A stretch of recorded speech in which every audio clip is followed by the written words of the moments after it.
Consider drama. Here is a stage, and over the stage here is what we call the proscenium arch. And out there is the audience. Now you're supposed to be in the world of reality. So let's suppose this isn't a lecture tonight, but a show. And you've come outside into the show, and you know you're real people, living in the real world, but you're going to see a play, which isn't real. There are actors coming on the stage, but behind the scenes here, they're real people like you.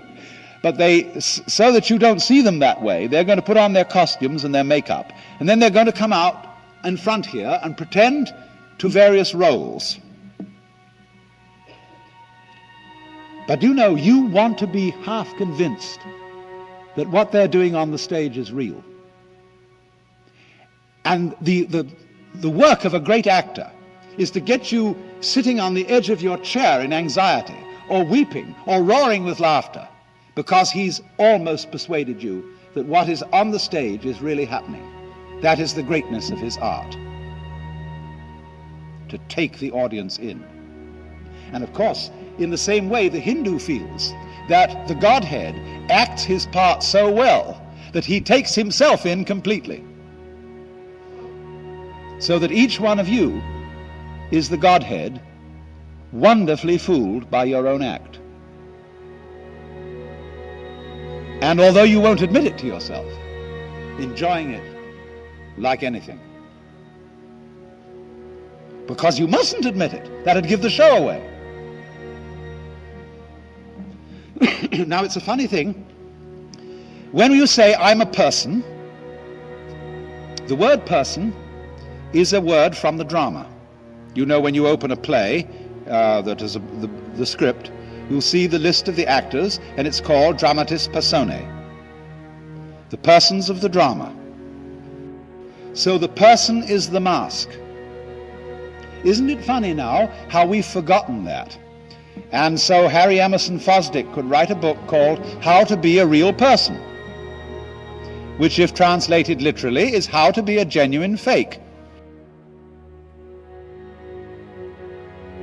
Because in the old sense, you see, the person is the role, the part played by the actor. But if you forget, you see, that you are the actor, and you think you're the person, you've been taken in by your own role. You're enrolled. You're bewitched, spellbound, enchanted. So then, look at something else about the drama and its nature. In the drama, there has to be a villain. Unless, of course, you're acting some kind of a non-play, which doesn't have any story. But all fundamental stories start out with a status quo, where everybody's sort of going along, and then something has to come in to upset everything. And the interest of the play is, how are we going to solve it? It's the same when you play cards. Supposing you're playing solitaire. You start by shuffling the deck, and that introduces chaos. And the game is to play order against chaos. So in the drama, somebody has to be the villain and play the dark side. And then the hero plays against him. If you go to the theater for a good cry, then you let the villain win and you call it a tragedy. If you go for a thrill, you let the hero win. If you go for laughs, you call it a comedy. There are different arrangements then between the hero and the villain. But in all cases, when the curtain goes down at the end of the drama, the hero and the villain step out hand in hand, and the audience applaud both. They don't boo the villain at the end of the play. They applaud him for acting the part of the villain so well. And they applaud the hero for acting the part of the hero so well.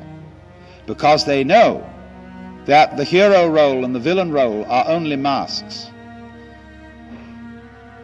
And so you see behind the stage too, there is the green room, where after the play is over and before it begins, the masks are taken off.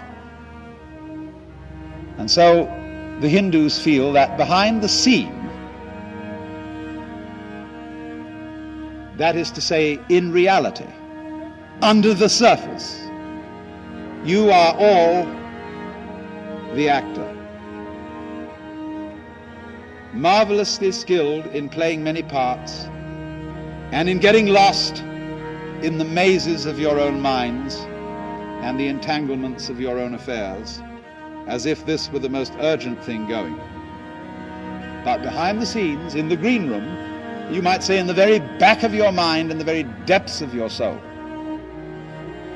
you always have a very tiny sneaking suspicion that you might not be the you that you think you are.